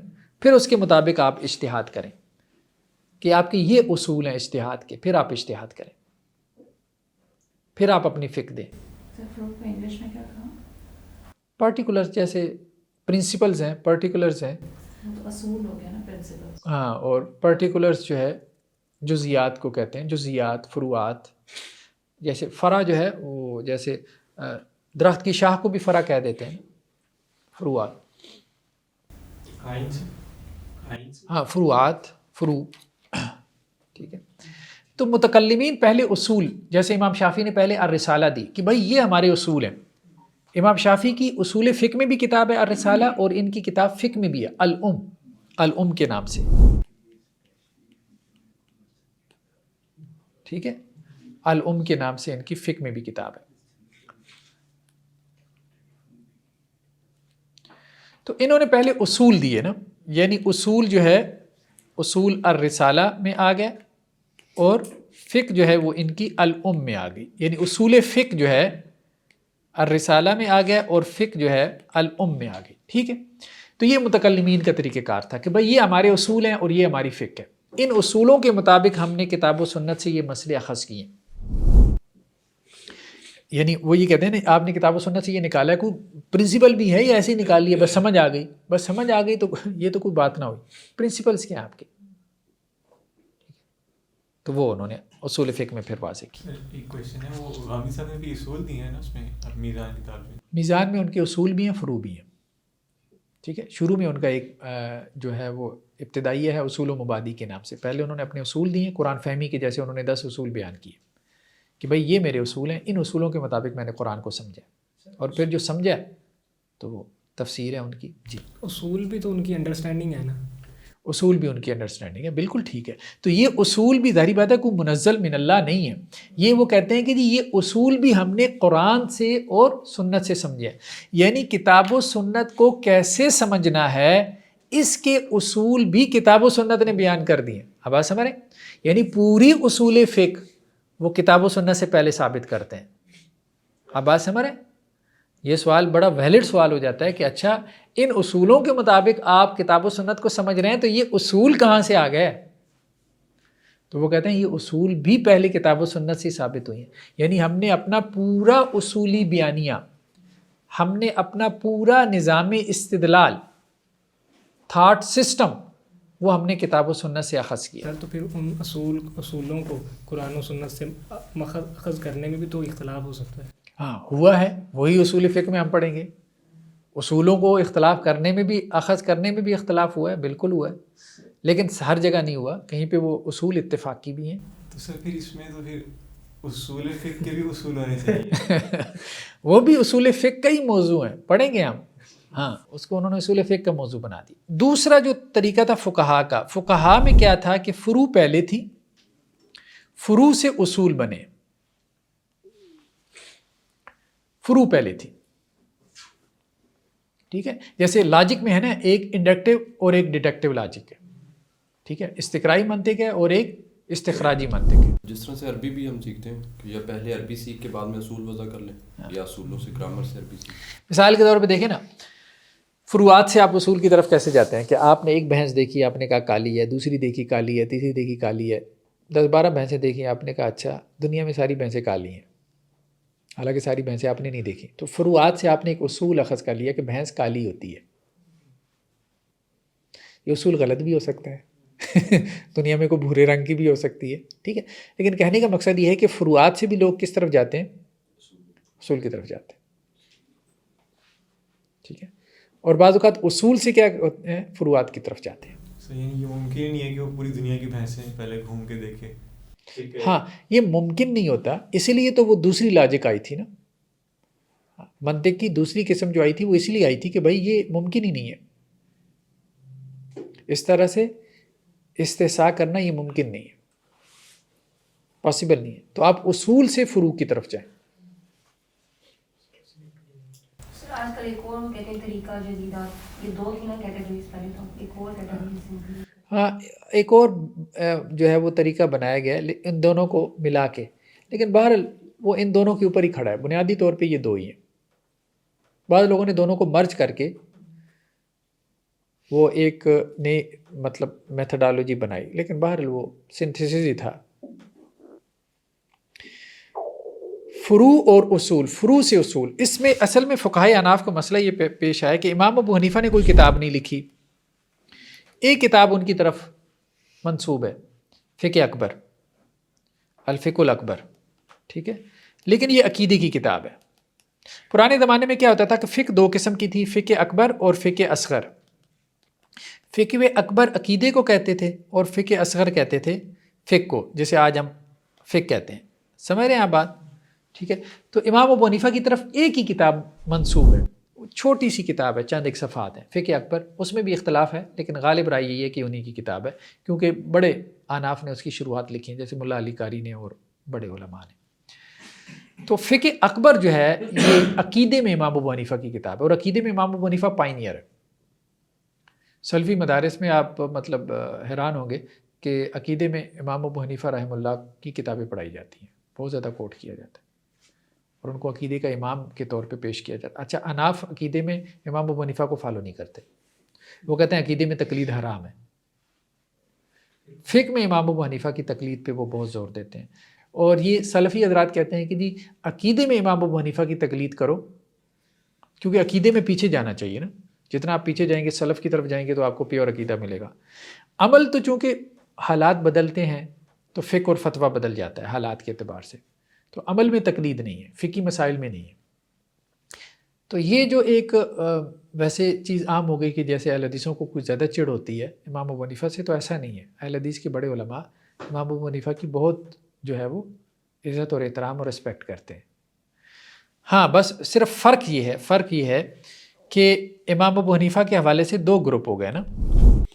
ایک وہ جنہوں نے عقیدے میں ان کی تقلید کی تو یہ اہل حدیث کہلائے یا سلفی کہلائے، سلفی یا اہل حدیث. وہ کہتے ہیں ہم تقلید کر رہے ہیں. ہاں بالکل، امام ابو حنیفہ کو بہت زیادہ کوٹ کرتے ہیں. سلفی مدارس میں سب پاکستان کا ہر اہل حدیث کا مدرسہ، اس میں جو کتاب پڑھائی جاتی ہے اپنا عقیدے کی آخری کتاب وہ شرح عقیدہ طحاویہ ہے. عوامی سطح پہ نہیں یہ بات کرتے اہل حدیث، جو آپ بلکہ ان کے جو وفاق المدارس ہے، وفاق المدارس سلفیہ، اس کی نصاب کی کتاب ہے.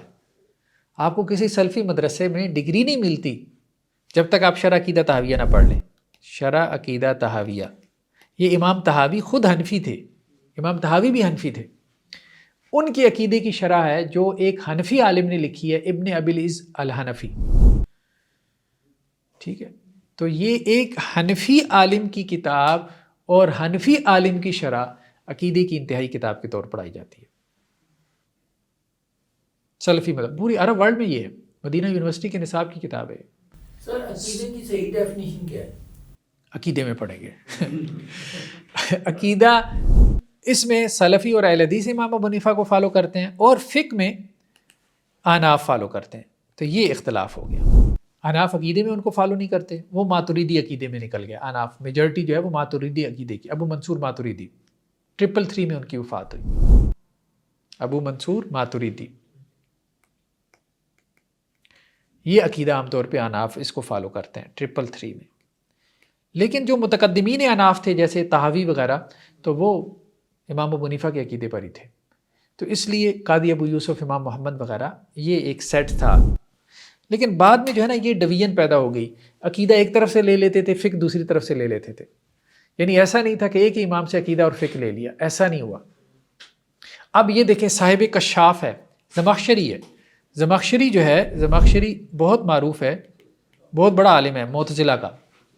معتزلہ کا بہت بڑا عالم ہے اور اس کی تفسیر جو ہے وہ بلاغت میں بہت پائی کی تفسیر ہے. علامہ زمخشری بڑے علماء میں سے ہیں، لیکن اہل سنت کے بہت خلاف ہے، بہت زیادہ. اچھا یہ فقہ میں حنفی ہے، فقہ میں حنفی. تو یہ ہوتا تھا کہ عقیدے میں ماتریدی، عقیدے میں اشعری، اور بعض اوقات عقیدے میں سلفی بھی ہوتے ہیں جو فقہ میں حنفی ہوتے ہیں. عقیدے میں سلفی ہیں، فقہ میں حنفی ہیں، جیسے امام طحاوی. ہاں ابن ابی العز الحنفی جو ہیں یہ بھی عقیدے میں سلفی ہیں. تو یہ شروع میں رہا ہے کہ جی عقیدہ کچھ ہوتا تھا اور فقہ کچھ ہوتی تھی. ہاں کچھ لوگوں نے سیٹ بھی بنائے کہ ایک ہی امام کا عقیدہ لے لیا اور اس کی فقہ لے لی. تو یہ ایک اختلاف پیدا ہوا. خیر بہرحال ہم اس بات کو مکمل کر لیں کہ یہاں پہ ہوا یہ ہے کہ امام ابو حنیفہ جو ہیں ان سے کوئی کتاب مروی نہیں تھی، یعنی شاگرد تو ان کے ہیں. تو امام ابو حنیفہ کا زیادہ تر کام کس سے نقل ہوا؟ نہیں، قاضی ابو یوسف جو ہیں ان سے بھی نہیں ہوا، ان سے بھی ہوا ہے لیکن زیادہ تر امام محمد سے نقل ہوا. امام محمد کی 6 کتابیں بڑی معروف ہوئیں جنہیں اصول کی کتابیں کہتے ہیں احناف میں. ٹھیک ہے، تو امام محمد اگرچہ چھوٹے تھے، کوئی 14-15 سال کی عمر تھی جب یہ مطلب انہوں نے امام صاحب سے استفادہ کیا، مطلب بہت چھوٹی عمر میں. یعنی امام صاحب کی آپ کہہ لیں کہ جی رحلت کے وقت ان کی عمر کوئی 14-15 سال تھی. جب امام صاحب دنیا سے گئے تو اس وقت امام محمد کی عمر کوئی 14-15 سال تھی. تو بہت کم عرصہ انہوں نے امام ابو حنیفہ کی شاگردی میں گزارا ہے. زیادہ امام محمد نے سیکھا ہے قاضی ابو یوسف سے. تو امام ابو حنیفہ کے اصل شاگرد قاضی ابو یوسف ہیں. سر یہ بھی سننے میں آیا کہ قاضی ابو یوسف کا جو ہے نا وہ میرے خیال میں 33% یا 40% کے قریب اختلاف تھا. دونوں ائمہ کا کہا جاتا ہے کہ 70% میں اختلاف ہے. قاضی ابو یوسف اور امام محمد کا امام ابو حنیفہ سے 70% میں اختلاف ہے. فقہ حنفی کیوں کہا جاتا ہے؟ اصول وہی ہیں جو امام ابو حنیفہ کے ہیں. اصول میں فرق نہیں ہے. ہاں، تو یہ اس وجہ سے. تو اب انہوں نے کہا کہ جی اصل میں ایک فقہ کی طرف نسبت کی وجہ اصول سیم ہونا ہے. جب اصولوں میں اختلاف ہو جائے تو پھر فقہ مختلف ہو جاتی ہے. مطلب یہ ایک پوائنٹ آف ویو ہے، ضروری نہیں کہ صرف یہی ہو. تو ہم یہ بات کر رہے تھے کہ امام ابو حنیفہ کی آراء جو ہیں، کہا جاتا ہے کہ 70-80 ہزار مسائل ٹاپکس کے اوپر امام ابو حنیفہ نے فتاویٰ دیے. ٹھیک ہے، مسائل تو بہت زیادہ تھے لیکن ٹاپکس کوئی تقریباً 70-80 ہزار تھے. اب وہ جو مدون ہوئے ہیں، کچھ تو قاضی ابو یوسف نے کیے، زیادہ تر امام محمد نے کیے. اب سوال یہ پیدا ہوا کہ جب امام شافعی کی کتاب آ گئی الرسالہ، تو شوافی نے کہا بھائی بات یہ ہے کہ ہمارا امام تو ہے اصولی، ٹھیک ہے، تمہارا امام تو اس کے اصول کہاں ہیں؟ تو وہاں یہ مسئلہ پڑ گیا کہ یار یہ تو بہت بڑا مسئلہ ہو گیا. صحیح بار ریپیٹ کر دیں گے یہ والی بات ہے. امام شافعی نے تو کتاب لکھ دی الرسالہ کہ ہماری یہ اصول ہے. امام ابو حنیفہ نے تو نہ اصول کی کتاب لکھی تھی نہ فقہ کی کتاب لکھی تھی. اچھا فقہ تو ان کی مروی ہو گئی کہ امام صاحب کے یہ فتاوی ہے. اب بعد میں جب ڈیبیٹ چلی ہے احناف اور شوافی میں، کافی ڈیبیٹ چلی ہے. جیسے ہمارے ہاں ایک وقت میں حنفی اور اہل حدیث کے مناظرے ہوتے تھے، تو اسی طرح شوافی اور احناف کے بہت زیادہ مناظرے ہوتے تھے. اب وہاں پہ یہ سوال پیدا ہوا، شوافی نے اعتراض کیا اناف پہ کہ جی ہمارا امام وہ تو اصول ہمیں دے گیا، تمہارے امام کے اصول کدھر ہیں؟ اس نے کس اصول کے تحت یہ فتویٰ دی ہے؟ تو اب انہیں یہ مسئلہ پڑا کہ یہ بات تو ٹھیک ہے، اصول کدھر ہے؟ مطلب فتاویٰ تو ٹھیک ہے، وہ تو مدون ہو گیا، وہ تو شاگردوں نے مدون کر دیے نا، امام محمد کی کتابوں میں آگے نقل ہو گئے، ٹھیک ہے، وہ تو ان کے پہلے شاگرد بھی تھے، براہ راست شاگرد بھی تھے، یا ایک آدھ واسطے سے شاگرد تھے قاضی ابو یوسف سے۔ اصول کیا تھے؟ اب یہ مسئلہ پڑ گیا۔ اب انہوں نے کیا کام کیا؟ انہوں نے کہا کہ جی فروعات سے اصول نکالیں، فروعات سے اصول نکالیں۔ تو پھر یہ کام شروع ہوا کرخی وغیرہ نے، اور یہ ان سب نے فروعات سے اصول نکالے، یعنی انہوں نے کہا کہ جی ہمارے امام صاحب نے ان اصولوں کو مد نظر رکھتے ہوئے یہ فتوے دیے ریٹروگریڈ یعنی ہو گئے ہیں، ریٹروگریڈ جسے کہتے ہیں پچھلی طرف پہ، ہاں پچھلی طرف چلے گئے۔ اب یہاں پہ مسئلہ یہ تھا، دیکھیں بات یہ ہے کہ یہاں یہ جو آپ کلیم کر رہے ہیں نا کہ ان اصولوں کو انہوں نے مد نظر رکھا، یہ ایک کلیم ہے، ہاں یہ ایک کلیم ہے، ضروری نہیں ہے۔ ہم یہ بھی نہیں کہہ سکتے کہ جی ہو سکتا ہے انہوں نے رکھا ہو، انہی اصولوں کو مد نظر رکھا ہو، اور ہو سکتا ہے کہ ان کے نزدیک یہ اصول نہ ہو۔ تو اس لیے اصول فقہ میں بھی ان کے یہاں اختلاف ہو جاتا ہے۔ اناف کے یہاں پھر آگے ڈویژن ہے، یہ ماوراء النہر والے ہیں، یہ عراق والا اصولی اسکول آف تھاٹ ہے، ٹھیک ہے۔ سر اس میں ٹائم پیریڈ بھی کافی میٹر کرتا ہے، جیسے امام حنیفہ وہ پہلے ہیں، اور جو امام شافعی ہیں اور امام محمد یہ پیرالل آتے ہیں، بلکہ امام ابو حنیفہ کے جو شاگرد ہیں وہ امام شافعی کے پیرالل چل رہے ہیں، ایسے تو وہ چونکہ ڈفرینٹ امام شافعی نے اصول وضع کیے تو ایک الگ سے اسکول آف تھاٹ بن گیا، تو پھر وہ اصل میں وہ تھے ادھر ان کے شاگرد۔ لیکن مسئلہ ایک اور ہوا نا کہ امام محمد نے بھی وضع نہیں کیے نا، اور انہوں نے فقہ کمپائل کر دی، اصول فقہ انہوں نے بھی نہیں دیے۔ وہ جو کام آ رہا ہے نا ہمارے سامنے اصول کرخی کی صورت میں آ رہا ہے 340 میں، یعنی 150 سال کا وقفہ ہے تقریباً امام شافعی کے بعد، کوئی اصول نہیں آ رہے فقہ حنفی کے، فقہ حنفی نیریٹ ہو رہی ہے، لیکن کن اصولوں کے تحت یہ اخذ ہوئی ہے اس پہ کوئی کام سامنے نہیں آ رہا۔ باقاعدہ کام جسے آپ کہہ سکتے ہیں تو وہ 370 میں سامنے آیا، الفصول فی الاصول میں۔ تو اس حوالے سے شوافی کی بات جو ہے وہ کسی حد تک درست تھی کہ بھائی یہ کام ایسے نہ چلائیں، آپ اصول اپنے سامنے لے کے آئیں۔ تو وہ لے تو آئے لیکن کافی ٹائم لگا، لیکن پھر جس طرح سے لے کے آئے تو پھر وہ ایک مستقل زاویہ نگاہ بن گیا اصول فقہ میں۔ محنت بڑی کی انہوں نے، ظاہری بات ہے بڑی جان ماری ہے۔ اچھا سر، شیخین نے جو فتاویٰ کمپائل کیے تھے وہ ایز اٹ از امام ابو حنیفہ کے تھے یا پھر ان کے اپنے تھے؟ نہیں صاحبین کہتے ہیں ان کو، قاضی ابو یوسف اور امام محمد کو صاحبین کہتے ہیں، شیخین تو کہتے ہیں، امام بخاری امام بخاری اور امام مسلم۔ نہیں امام بخاری امام مسلم کو بھی کہتے ہیں، ان کے ہاں بھی ٹرم ہے، فقہ حنفی میں بھی ٹرم ہے امام ابو حنیفہ اور قاضی ابو یوسف کے لیے شیخین کا لفظ بولا جاتا ہے۔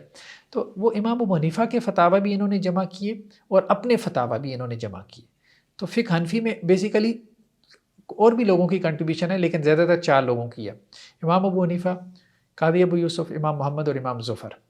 امام ظفر بھی زیادہ تر شاذ رائے کی طرف نکل جاتے ہیں، تو زیادہ تر 3 ہی معروف ہوئے ہیں، ٹھیک ہے۔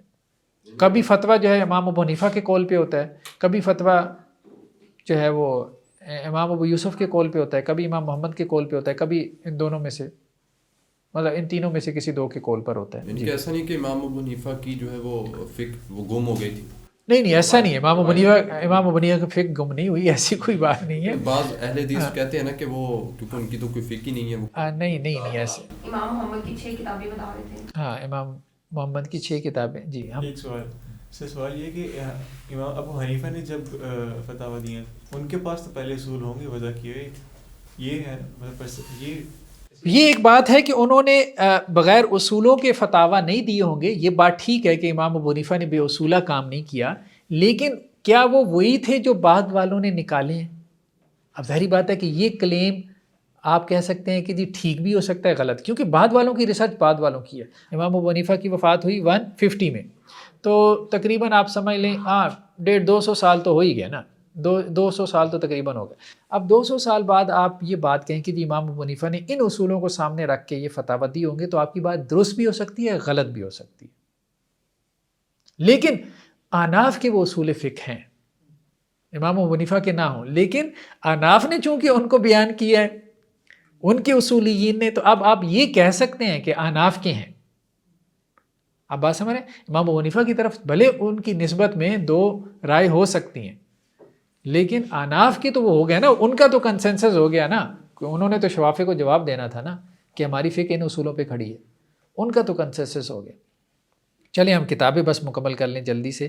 الفصول فی الاصول ہے، پھر اس کے بعد ایک کتاب ہے امام بزدوی کی کتاب ہے اصول بزدوی، یہ بھی چھوٹا سا رسالہ ہے، احناف کے ہاں جو ہے وہ پڑھایا جاتا ہے. ایک کتاب اس کے بعد ایک اور آئی، بڑی کریٹو ورک تھا، الاحکام فی اصول الاحکام. یہ ابن حزم کی کتاب ہے، ظاہری اسکول آف تھاٹ کے بانیوں میں سے ہیں، داؤد ظاہری کی بات. ابن حزم غالباً 456 میں ان کی وفات ہوئی. الاحکام، احکام کا مطلب پختگی، باب فعال سے ہے نا، مصدر ہے. فی اصول الاحکام، حکم کی جمع احکام. احکام میں احکام کے کیا اصول ہیں، احکام شرعیہ، ان کو اخذ کرنے کے کیا اصول ہیں، ان میں آپ کو پختہ کرنا چاہتا ہوں. تو ابن حزم علیہ الرحمہ وہ پہلی شخصیت ہیں جنہوں نے بڑی شد و مت سے تقلید کا رد کیا، سب کو اڑا دیا. مالکی انہوں نے کہا یہ سارے بت پرستی شروع کر دیا تم لوگوں نے، ٹھیک ہے، اور ان کی اصول فقہ بھی اڑا دی. یہ سارے فقہا کی اصول فقہ نا قیاس کے پرنسپل کے اوپر چل رہی تھی نا، ایک بڑا حصہ اس کا، تو انہوں نے اصول فقہ بھی اڑا دی. انہوں نے کہا دوڑ جاؤ، سب سے پہلے قیاس شیطان نے کیا، ابلیس نے کیا تھا، ٹھیک ہے. تو مطلب اس نے کہا تھا نا کہ آپ نے آدم کو مٹی سے پیدا کیا اور مجھے جو ہے وہ، انہوں نے کہا سب سے پہلے ابلیس نے کیا تو یہ کام تو تم نے وہ والا شروع کر دیا. اب انہوں نے پھر اپنی اصول فقہ دی. ظاہری بات انجینئر تھے یعنی نہیں ایسے نہ کہیں، اپنے دور کے انجینئر علی مرزا تھے، بڑے عالم تھے، بہت بڑے عالم بڑے تھے نا، عالم بڑے تھے، ٹھیک ہے. ہاں آپ یوں کہہ لیں کہ رد کرنے میں انجینئر والا ہی اسلوب تھا ان کا، کیونکہ ایک جگہ لکھتے ہیں کہ دنیا میں بیوقوفوں کی اتنی قسمیں جتنی کھجور کی ہیں. اب یہ وہی بندہ سمجھ سکتا ہے جو کھجور کی قسمیں جانتا. اچھا ایسا بھی کہہ جاتے ہیں، صدق رسول اللہ کذب ابو حنیفہ، اللہ کے رسول سچے ہیں، ابو حنیفہ جھوٹے ہیں. نہیں، یہ نہیں کہنا چاہیے. اب وہ ان کا فتویٰ بیان کرتے ہیں، اس کے بعد کہتے ہیں یہ حدیث ہے، ٹھیک ہے. اب ابو حنیفہ نے تو جھوٹ بولا ہے، اللہ کے رسول نے سچ بولا. اب جن اہل حدیث حضرات نے ان کو پڑھا تو ان میں شدت آ گئی نا پھر.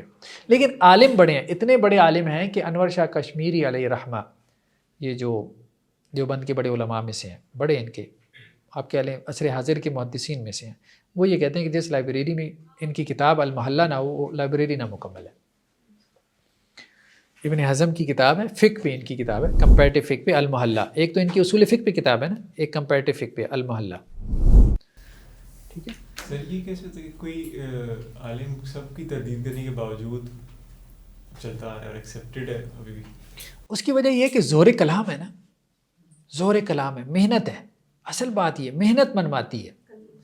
ایک بندے کا استدلال، دیکھیے جس نے تو نہیں پڑھا وہ تو یہی کہتا رہے گا چھوڑو یار ایسے فضول لوگ تھے. جس نے پڑھ لیا تو عالم عالم ہوتا ہے، بھلے آپ اس سے اختلاف کریں لیکن آپ کہتے ہیں یار، جیسے آپ دیکھیں نا مولانا اشرف علی تھانوی علیہ رحمہ، اب ظاہری بات ہے یہ دیوبند حضرات تھے اور ان کو سلفی حضرات سے وہ نسبت نہیں تھی. تو امام ابن تیمیہ کے اوپر انہوں نے جب کرٹیسائز کیا تو کہا کہ تیز گھوڑا ہے، تیز رفتار گھوڑا ہے، ٹھیک ہے. اور تیز رفتار گھوڑے کو جب ٹھوکر لگتی ہے تو بہت بری طرح سے گرتا ہے. تو مطلب یہ ہے کہ وہ جو ان کا ناقد ہوتا ہے نا بڑے عالم کا، وہ ناقد جو ہے وہ تعریف کیے بغیر رہ نہیں سکتا. جس نے ان کو پڑھا ہوتا ہے وہ نقد کرتے بھی ان کی تعریف کر جاتا ہے. تو یہی معاملہ ہے. بہرحال معتدل علماء کا تو یہی رویہ ہوتا ہے. سر ان کے بعد یعنی کہ فتاویٰ بھی غامدی صاحب کی طرح نا بڑے شاذ ہیں، جیسے موسیقی کو یہ حلال. ہاں ان کے فتاویٰ بڑے شاذ ہیں، آراء بڑی شاذ ہیں، ایسا بات ہے. ٹھیک ہے، ہم کو یہ کہہ رہے ہیں کہ وہ فالو کرنے کی. اچھا اس کے بعد ایک اور کریٹیو ورک ہم کہہ رہے ہیں. ایک تو الرسالہ تھا کریٹیو ورک، اور یہ بھی ایک کریٹیو ورک ہے نا کہ انہوں نے کہا کہ جی سارے غلط ہیں. جب سارے غلط ہیں تو اب اس کے بعد بتایا کہ جی اب ٹھیک کیا ہے. اب اپنی اصول فقہ دی ہے. اصول فقہ دینا آسان کام نہیں ہے، غامدی صاحب آج تک نہیں دے سکے. ٹھیک ہے، بہت مشکل ہے، اتنا آسان نہیں ہے. انہوں نے اپنے قرآن فہمی کے اصول تو دے دیے ہیں اور وہ بھی مستعار ہیں. آپ کہہ لیں کہ جی اصلاحی صاحب سے، اور اصلاحی صاحب نے آگے فرائی صاحب سے لیے، اور آگے آپ دیکھیں تو وہ بہت ساری چیزیں آپ کو آپ کے متقدمین میں بھی مل جاتی ہیں کسی اور طرح سے. جیسے وہ نظم قرآن سمجھتے ہیں کہ شاید سب سے پہلے فرائی صاحب نے دیا، حالانکہ یہ آپ کے متقدمین میں نظم قرآن کے نام سے کتابیں موجود ہیں. ٹھیک ہے، اس نام سے جو ہے وہ تفسیریں موجود ہیں، لیکن اس طرح سے نہیں تھی. ظاہر بات ہے وہ جس طرح سے اس کو سمجھتے تھے اس اصول کو انہوں نے اسی طرح سے بیان کرنا تھا. خیر، کہنے کا مقصد یہ ہے کہ یہ ایک اصولی کام ہے. دوسرا امام شاطبی کا کام، الموافقات کے نام سے ہے امام شاطبی کا. الموافقات یہ مقاصد شریعت پر ہے.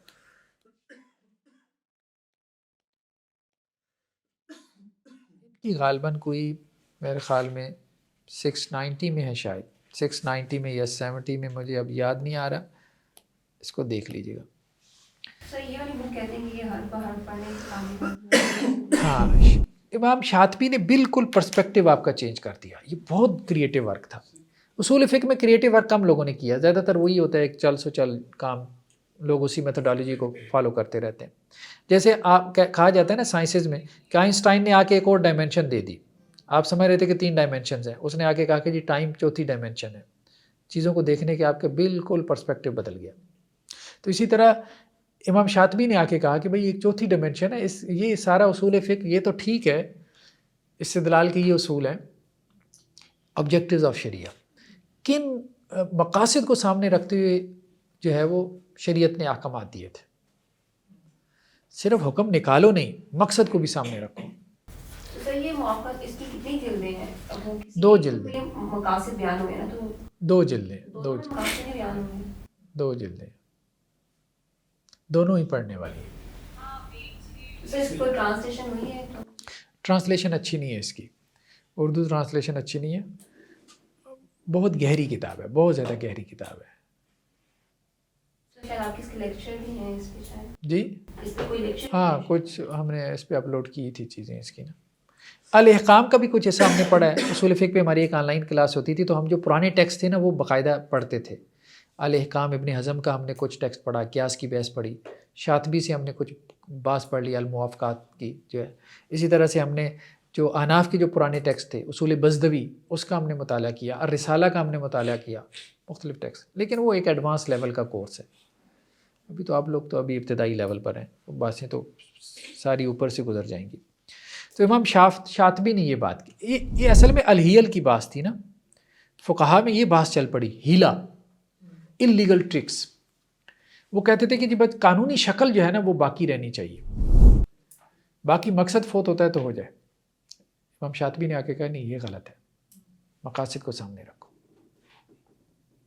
جیسے آپ کو مثال بھی دی تھی نا کہ ایک صاحب مفتی صاحب کے پاس آتے ہیں، مفتی صاحب کہتے ہیں کہ جی میری بیوی کے پاس 500 تولے زیور ہے، زکوٰۃ فرض ہے. وہ کہتے ہیں ہاں زکوٰۃ فرض ہے. وہ کہتے ہیں جی دینا نہیں چاہتا. ہاں کوئی مسئلہ ہی نہیں ہے، ٹھیک ہے، آپ دینا نہیں چاہتے کوئی مسئلہ ہی نہیں ہے. آپ ایسا کرو کہ 11 مہینے گزریں ڈیٹ آف پرچیز کے بعد، تو وہ آپ کی بیوی کیا کرے، وہ 500 تولے آپ کو ہبہ کر دے. تو آج کی ڈیٹ میں آپ اس کے مالک ہو گئے، تو اب آپ کے اوپر زکوٰۃ فرض ہوگی سال بعد، تو آپ 11 مہینوں بعد واپس اپنی بیوی کو ہبہ کر دیں. تو اس طرح معاملہ چلاتے رہیں. یہ کتاب الہیل باقاعدہ لکھی گئی، اس نام سے کتاب موجود ہے، ٹھیک ہے. کتاب الہیل، ہیلوں کی کتاب. 16,000 سے زیادہ ہیلے بیان کیے گئے، مور دین 16,000. اب اس طرف نہیں جاتے، گوگل کر لیجیے گا. منسوب ہے لیکن بہرحال واللہ عالم صحیح نسبت ہے کہ نہیں ہے، لگتا نہیں ہے کہ صحیح نسبت ہو، لیکن کتاب بہرحال موجود ہے، کتاب تو ہے. تو کتاب الہیل 16,000 ہیلے بیان کیے گئے. اب ان میں سے ایسے تھے، بڑی تعداد میں تھے جن سے حلال حرام ہو جاتا تھا اور فرض سے جان چھوٹ جاتی تھی، جیسے اب زکوٰۃ سے جان چھوٹ گئی. غلط ہے، یہ نہیں ہونا چاہیے. تو یہ جب کام شروع ہوا نا تو پھر امام شاطبی نے آ کے ایک نئی ڈائمینشن کا اضافہ کیا. انہوں نے کہا مقاصد شریعت بہت ضروری ہے. شریعت کا مقصد تھا کہ غریب کو پہنچے مال، اس کی ضرورت پوری ہو. تو اب تو یہ واپس اسی کی طرف آ رہا ہے. بظاہر آپ یہ دکھا رہے ہو کہ جی آپ نے جو ہے وہ ساری شرائط کا لحاظ کیا، آپ نے حکم پہ عمل کیا، لیکن آپ نے حکم پہ عمل نہیں کیا. وہی مچھلیوں والی بات ہو گئی نا. یہود کیا کرتے تھے وہ یہ کہتے تھے کہ جی ہم نے پکڑی تو نہیں ہے نا، ہفتے والے دن تو نہیں پکڑی، پکڑی تو اتوار والے دن ہے. تو اللہ تعالیٰ یہ کہتے تھے کہ جو ہفتے والے دن سارا تم نے ضائع کر دیا، وہ مقصد یہ تھا کہ عبادت کرتے وہ تم نے. اب انہوں نے کیا کیا، جو ہیلوں کو جواز دے رہے تھے نا، وہ قرآن کی دوسری آیتوں استدلال کر رہے تھے کہ اللہ تعالیٰ نے ہیلے سکھائے ہیں. جیسے حضرت ایوب کو کہا کہ جی اپنی بیوی کو کیا کرو، آپ ایک جھاڑو لے لو جس میں 100 تنکے ہوں تو وہ مار کے قسم پوری کر لو. یا اسی طرح حضرت جو ہے وہ یوسف علیہ السلام کو کہ جی وہ اپنا جو ہے وہ ان کے بورے کے اندر جو ہے وہ اپنا وہ پیالہ رکھ دو. ان چیزوں پہ اگر آپ غور کریں گے نا تو وہاں یہ محسوس ہوگا کہ ایک یہ ہے کہ کوئی بندہ نا کسی مشکل میں ہے تو اس مشکل سے نکالنے کے لیے اس کو کوئی چیز تجویز کرنا وہ اور بات ہے، اور ایک ہے حلال کو حرام بنانا یا حرام کو حلال بنانا یا فرض کو ساقط کرنا. ایسا کوئی ہیلا آپ کو جواز نہیں ملے گا. جب کوئی بندہ اوور برڈن ہو جاتا تھا، ٹھیک ہے، اب اس کو اس سے نکالنے کے لیے، جیسے ایک بندہ آپ صلی اللہ علیہ وسلم کے پاس آیا، لایا گیا اور اس نے بدکاری کی تھی، اب اس کے اوپر حد جاری کرنی تھی، اس کی حالت بہت خراب تھی، یعنی مطلب اس کو تو ایک کوڑا مارا جاتا تو اس نے مر جانا تھا. تو اللہ کے وسلم نے کہا کہ اب اس کو تو حیا نہیں آئی، تو اب ہمیں جو ہے نا اس کے ساتھ زیادتی نہیں کرنی. تو صحابہ کو کہا کہ ایسا کرو کہ ایک بڑی چھڑی لے لو جس کی 100 کے قریب شاخیں ہوں، وہ اس کو مار دو. تو اس کے اوپر اس طرح سے حد قائم کی گئی. اصل مقصد اس کو آر دلانا تھا، ٹھیک ہے، تعذیب تو مقصد نہیں تھا. یہ جنرل رول نہیں لیکن ہم بنا لیں گے. صحیح موافقات کو پڑھنے کی کیا صورت ہو سکتی ہے، کیسے اس سے استفادہ کریں؟ اپنی عربی بس بہتر کریں، بس فی الحال تو یہی صورتحال ہے. اچھا، الاحکام کے نام سے ایک کتاب علامہ آمدی کی بھی ہے. علامہ آمدی غالباً یہ 670 میں ان کی ہے وفات. علامہ آمدی یہ شافعی المسلک ہیں. یہ جدلی کتاب ہے، یہ زیادہ تر جدلی کتاب ہے. جدلی مین یہ متکلمین اور فقہا دونوں کی جو ہے وہ اصول فقہ بیان کرتے ہیں اور پھر ترجیح اپنی اصول فقہ کو دیتے ہیں. اچھا، ایک اور جدلی کتاب لکھی گئی اعلام الموقعین کے نام سے. یہ امام ابن قیم کی کتاب ہے، اس کا ترجمہ ہو چکا ہے. 651 میں ان کی وفات ہوئی. ابن قیم الجوزیہ، حنبلی اسکول آف تھاٹ سے ان کا تعلق تھا. اعلام الموقعین ان رب العالمین. کبھی آپ ناموں پہ بھی غور کیا کریں. ہاں، موقعین کہتے ہیں دستخط کرنے والے. دستخط کرنے والوں کو میں خبردار کر رہا ہوں جو رب العالمین کی طرف سے دستخط کر کے دے رہے ہیں. یعنی مفتی وہ جو مہر لگا رہے ہیں نا، اللہ کی طرف سے اسٹیمپ لگا رہے ہو، ذرا ڈرتے ہوئے لگاؤ. یہ کہہ رہے ہو یہ اللہ کا حکم ہے، اتنی آسانی سے اسٹیمپ نہ لگاؤ. تو ان کو تنبیہ کرنے کے لیے، مفتیوں کو تنبیہ کرنے کے لیے انہوں نے یہ کتاب لکھی. اب اس میں یہ پھر زیادہ تر یہ چونکہ حنبلی اسکول آف تھاٹ سے ہیں، متکلمین کا جو اسکول آف تھاٹ ہے، تو یہ نا احناف کا جو فقہا کا جو اسکول آف تھاٹ ہے اس پہ رد کرتے ہیں، ان کے اصولوں کا رد کرتے ہیں کہ ان کا یہ اصول غلط ہے، اس کی 92 دلیلیں، یہ اصول غلط ہے، اس کی 70 دلیلیں، یہ اصول غلط ہے، اس کی 36 دلیلیں. بس یہی کام. جدلی کتاب ہے یہ بھی. اچھا، اصول فقہ میں زیادہ کام شوافع کا ہے، سب سے زیادہ کام اصول فقہ میں شوافع کا ہے. احناف کا اتنا زیادہ نہیں ہے. فقہ میں احناف کی کنٹریبیوشن زیادہ ہے، لیکن اصول فقہ میں شوافع کی زیادہ. امام شاطبی مالکی تھے یا شافعی؟ امام شاطبی مالکی اسکول آف تھاٹ سے تھے. پھر ایک اور کتاب جو مدارس کے نصاب میں رہی، ارشاد الفحول الی تحقیق الحق من علم الاصول. ارشاد الفحول یہ 13ویں صدی ہجری کے ہیں. امام شوکانی پہلے زیدی تھے، یعنی زیدی شیعہ تھے، پھر اس کے بعد جو ہے وہ ارشاد الفحول. فحول کہتے ہیں جینیس لوگوں کی میں رہنمائی کر رہا ہوں. الی تحقیق الحق من علم الاصول. الی تحقیق الحق من علم الاصول. اصول فقہ میں حق قول کیا ہے، یعنی یہ کیا کرتے ہیں، اس مسئلے میں 12 قول ہیں، اب چھانٹی کریں گے، یہ بھی غلط، یہ بھی غلط، یہ بھی غلط، یہ بھی غلط. اب مثال کے طور پہ علم ہے نا، علم کی کیا ڈیفینیشن ہے، انہوں نے کہا جی علم کی ایک تعریف یہ ہے، ایک یہ ہے، 12 تعریفیں کی، ساروں کو غلط، یہ اس وجہ سے غلط، یہ اچھا اب ٹھیک ہے جو میں کر رہا ہوں. تو خیر اس طرح سے بھی اس منہج پہ بھی لوگوں نے کتابیں لکھی ہیں. ارشاد الفحول یہ سلفی مدارس کے نصاب میں رہی ہے. اچھا، اہل الحدیث کے ہاں عام طور پہ اصول فقہ کی یہ کتاب پڑھائی جاتی ہے، ارشاد الفحول. عربی کتابوں میں، آج کل جدید کتابوں میں یہ کتاب پڑھائی جاتی ہے الوجیز. الوجیز دکتور عبد الکریم زیدان کی کتاب ہے، اس کا اردو ترجمہ بھی مل جاتا ہے. یہ حنفی تھے لیکن بہرحال باعث نہیں ہے، ان کی کتاب اہل حدیث مدارس کے نصاب میں بھی ہے، وفاق المدارس سلفیہ کے نصاب میں بھی ہے. ہمارے نصاب میں جو کتاب ہے یہ اصول فقہ پہ ایک نظر ہے. ہاں، ہمارا ارشاد درس نظامی کا کورس ہے. عاصم الحداد صاحب کی کتاب ہے. یہ جماعت اسلامی کے مطلب رکن بھی رہے, مولانا مودودی کے قریبی ساتھیوں میں سے تھے عاصم الحداد.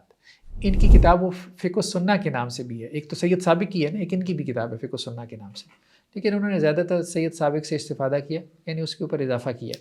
لیکن اصول فقہ میں بھی ان کی اچھی کنٹریبیوشن ہے. چھوٹا سا اردو میں رسالہ ہے, ضخیم کتاب نہیں ہے, لیکن بہت اچھی کنٹریبیوشن ہے, بڑی محنت کی ہے. عاصم الحداد مفتی تھے, آپ کہہ لیں مفتی ہیں. بہرحال ایک اور کتاب ہے اصول الفقہ الاسلامی, یہ خیر عربی میں ہے لیکن یہ بھی اچھی کتاب ہے متاخرین کی کتابوں میں, وہبہ الزحیلی کی.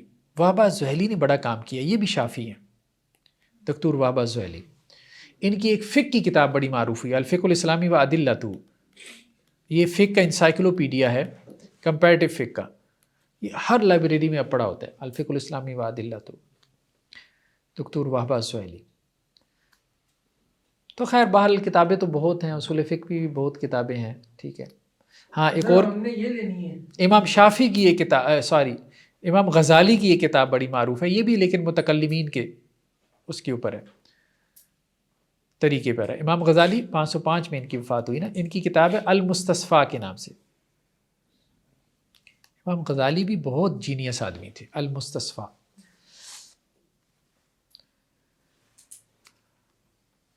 تو شوافی کی کتابیں زیادہ معروف ہوئیں. پھر ایک کتاب اس لحاظ سے بہت اہم ہے, البحر المحیط, علامہ زرکشی کی کتاب ہے, علامہ زرکشی کی. یہ بھی شافعی المسلک تھے.